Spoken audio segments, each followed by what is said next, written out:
Hello everyone, myself Umar Taskeer. Guys, इस particular video में हम लोग बात करने वाले हैं वेबसाइट ऑडिट से रिलेटेड कुछ मिस्टेक्स की। यानी कि जब कभी भी हम एसईओ के पॉइंट ऑफ व्यू से अपनी वेबसाइट को ऑडिट करते हैं या अपने क्लाइंट के लिए जो हमारा प्रोस्पेक्ट है हो सकता है उसके लिए हम वेबसाइट को ऑडिट कर रहे हो, तो वहां पर हमसे क्या गलतियां होती हैं, इन सारी चीजों को हम लोग डिस्कस करेंगे। टॉपिक बहुत ही इंपॉर्टेंट है, टॉपिक बहुत ही सेंसिटिव भी है, क्योंकि देखो वेबसाइट ऑडिट से बहुत सारी चीजें जुड़ी हुई हैं। अगर आपका वेबसाइट ऑडिट गलत हो गया तो आपके रिकमेंडेशन सजेशंस भी गलत हो जाएंगे। अगर आपके रिकमेंडेशन सजेशन गलत हो गए और उनके बेसिस पर अगर आप अपने प्रोस्पेक्ट के लिए कोई प्रपोजल तैयार कर रहे हैं तो वो प्रपोजल भी थोड़ा सा गड़बड़ हो जाएगा, वो भी सही शेप नहीं लेगा। अगर प्रपोजल गड़बड़ हो जाएगा तो आप समझ ही सकते हैं कि कितना बड़ा आपको नुकसान हो सकता है। कि हो सकता है कि वो प्रोस्पेक्ट कन्वर्ट ही ना हो। तो एक इंपॉर्टेंट चीज है कि आपको सही चीजें पता हो कि हम अपने जो वेबसाइट है, क्लाइंट की वेबसाइट है या जो प्रोस्पेक्ट की वेबसाइट है, उसका हम ऑडिट किस तरीके से करते हैं और कुछ जो मेजर गलतियां हैं वो हमसे ना हो। चलिए शुरू करते हैं और बात करते हैं किस तरीके से आप इसका ऑडिट करेंगे।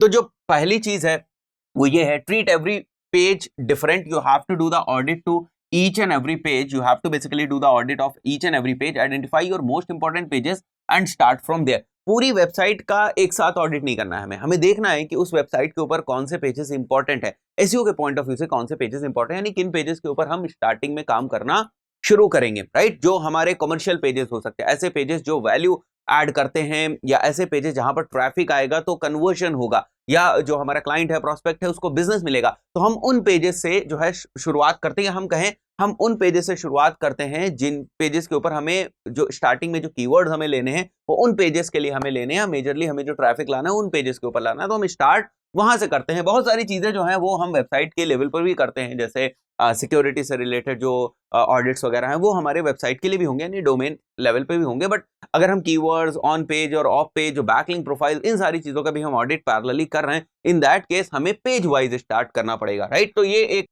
चीज आपको ध्यान रखनी है कि आप पेज वाइज स्टार्ट करें। Second is not starting with manual audit. बहुत से लोग ये गलती करते हैं, आपको मैनुअल ऑडिट से स्टार्ट करना। अभी बता दे रहा हूं क्या मतलब हुआ इसका।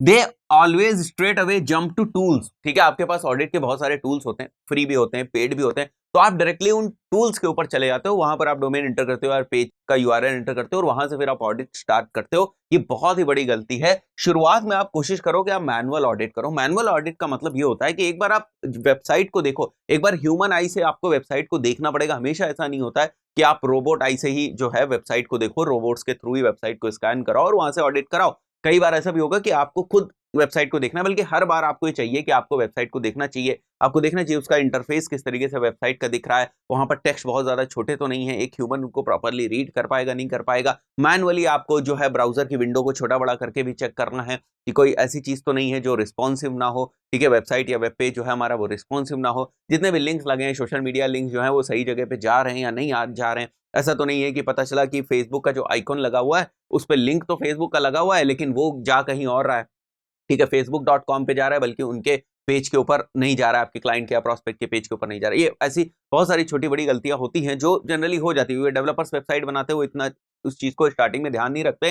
ये बाद में एसईओ का और डिजिटल मार्केटिंग पर्संस का या वेबसाइट ओनर का काम होता है कि वो सारी इन चीजों को टेस्ट कर ले। बट कई बार ये सारी चीजें छूट जाती हैं, तो ये सारी चीजें भी आपको अपने एंड पे देखनी पड़ेंगी। तो ये सारी चीजें जो है ना वो मैनुअल ऑडिट में ये सारी चीजें कवर हो जाती हैं। तो आपको हमेशा स्टार्ट कहां से करना है? मैनुअल ऑडिट से। वेबसाइट को देखना है, ठीक है, लिंक्स को देखना है, अलग अलग पेजेस के ऊपर जाना है, सारे लिंक्स ठीक से काम कर रहे हैं, जैसे मैंने अभी बताया, सोशल मीडिया आइकॉन्स प्रॉपर्ली काम कर रहे हैं या नहीं। ये सारी चीजें हमारे मैनुअल ऑडिट में आ जाती हैं और उसके बाद जो है हम टूल्स की तरफ जाते हैं। कोई भी हम टूल्स ले सकते हैं, वो फ्री भी हो सकता है, पेड भी हो सकता है। Tools are not always perfect, ये चीज पे ध्यान रखनी है हमें। हमें आंख बंद करके टूल्स के ऊपर भी भरोसा नहीं करना है। अगर टूल में कोई चीज वो हमें बता रहा है तो एक बार अगर हो सके तो हम उसका क्रॉस चेक जरूर करेंगे। ऐसा पॉसिबल नहीं हो पाता है कि हम सारी चीजों का क्रॉस चेक कर सकें, लेकिन फिर भी आप जो गलतियां हैं उनको मिनिमाइज करने के लिए, आपके जो एरर के चांसेस उनको कम करने के लिए जितना हो सके आप उनको क्रॉस चेक करें। You have to use human brain into it, cross check different things, जैसे मैंने अभी आपको बताया।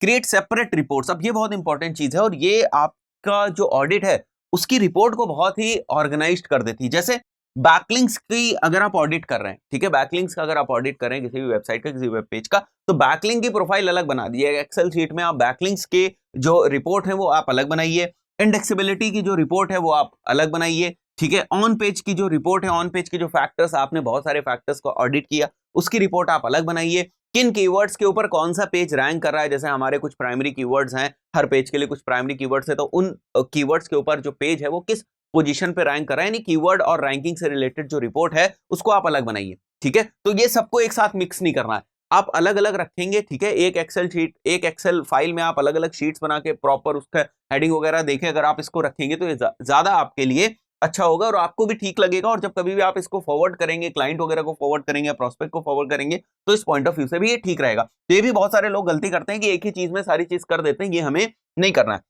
Then once you done audit, convert into user friendly format, ठीक है। आप देखो जब आप ऑडिट करते हैं तो बहुत सारी चीजें आप रैंडम कर देते हैं, यहां से उठाए यहां रख दिया, यहां से उठाए यहां रख दिया, बट जब आप उसको प्रोस्पेक्ट को या क्लाइंट को फॉरवर्ड करते हैं ऑडिट की रिपोर्ट, इन दैट केस वो प्रॉपर फॉर्मेट में होनी चाहिए, ठीक है, प्रॉपर फॉर्मेट में होनी चाहिए। अननेसेसरी जो चीजें उनको आप रिमूव कर दो, वास्तव में जिस चीज की क्लाइंट को या प्रोस्पेक्ट को जरूरत होती है वही चीज आप मेंशन करो, so that your client can understand. वही मैंने बात बताई, यूजर फ्रेंडली का मतलब ये हुआ कि एक जो बंदा जो डिजिटल मार्केटिंग से रिलेटेड नहीं है, एसईओ से रिलेटेड नहीं है, उसको भी आपकी रिपोर्ट समझ में आनी चाहिए, क्योंकि क्लाइंट आपका एसईओ गाय नहीं है, ठीक है, क्लाइंट आपका डिजिटल मार्केटिंग पर्सन नहीं है, या प्रोस्पेक्ट आपका डिजिटल मार्केटिंग पर्सन नहीं है। तो बड़े इजी लैंग्वेज में, बड़े इजी फॉर्मेट में जो चीजें इंपॉर्टेंट हैं वो हाईलाइट होके आपकी रिपोर्ट में होनी चाहिए, ऑडिट रिपोर्ट में होनी चाहिए। Then mention suggestions for audit and points you mention, ठीक है। तो अगर आपको लगता है कि जैसे आपने ऑडिट किया और कोई प्रॉब्लम आई, जैसे यहाँ पर हम लोग ऑन पेज का ऑडिट कर रहे हैं, ऑन पेज का जब हम ऑडिट कर रहे हैं तो रिपोर्ट में हमने देखा H1 जो है वो मिसिंग है। तो अगर H1 मिसिंग है तो हम वहां पर मेंशन करेंगे कि ऑडिट रिपोर्ट में भाई ये तो बात हमें पता चल गई कि इस पेज पे H1 मिसिंग है, बट अगर H1 मिसिंग है तो क्या फर्क पड़ता है, ठीक है, हमें H1 इंक्लूड करनी पड़ेगी। तो एक लाइन, दो लाइन आप इसके बारे में भी लिख सकते हैं, वो आपकी ऑडिट रिपोर्ट को और ज्यादा परफेक्ट बना देगी, और फिर आपको जो प्रपोजल आप उससे बनाएंगे वो और ज्यादा जो है आपके लिए अच्छा बनेगा और बेहतर बनेगा आपका प्रपोजल। तो क्योंकि कई बार जब आप प्रपोजल बनाएंगे तो प्रपोजल हमेशा कस्टमाइज्ड होता है, वो क्लाइंट टू क्लाइंट, ठीक है, प्रोस्पेक्ट टू प्रोस्पेक्ट वेरी करता है, बिजनेस टू बिजनेस वेरी करता है। ऐसा नहीं है कि एक ही प्रपोजल की टेम्पलेट है वो हर जगह आप जाके लगा देंगे, ऐसा नहीं होता है कि आपको जो क्लाइंट है या प्रोस्पेक्ट है, क्लाइंट हो सकता है आपका बेसिकली फ्यूचर में, वो प्रोस्पेक्ट जो है आपका, जब उसके लिए आप ऑडिट रिपोर्ट बनाते हैं, स्टार्टिंग में ऑडिट रिपोर्ट बनाते हैं, उसके बाद प्रपोजल देते हैं, तो काफी कस्टमाइज्ड होता है। तो कस्टमाइज्ड जब आप बना रहे होते हैं, यानी कि उसके ये बेसिकली एक टेलर्ड मेड प्रपोजल हम इसको बोल सकते हैं, कि हर बिजनेस की नीड के हिसाब से, हर जो प्रोस्पेक्ट है उसकी नीड के हिसाब से टेलर्ड मेड आप प्रपोजल बनाते हैं। तो इन दैट केस अगर आप कुछ सजेशंस या पॉइंट्स आप मेंशन करते हैं तो बेहतर होते हैं। तो गाइस आज के इस पर्टिकुलर वीडियो में हमने देखा कि कौन सी ऐसी मिस्टेक्स हैं जो हम जब वेबसाइट ऑडिट करते हैं अपने प्रोस्पेक्ट के लिए, इनिशियल फर्स्ट ऑडिट ये हो सकता है, उस वक्त हमसे होती हैं। गाइस इस पर्टिकुलर वीडियो में इतना ही, मिलते हैं नेक्स्ट वीडियो में, टिल देन गुड बाय।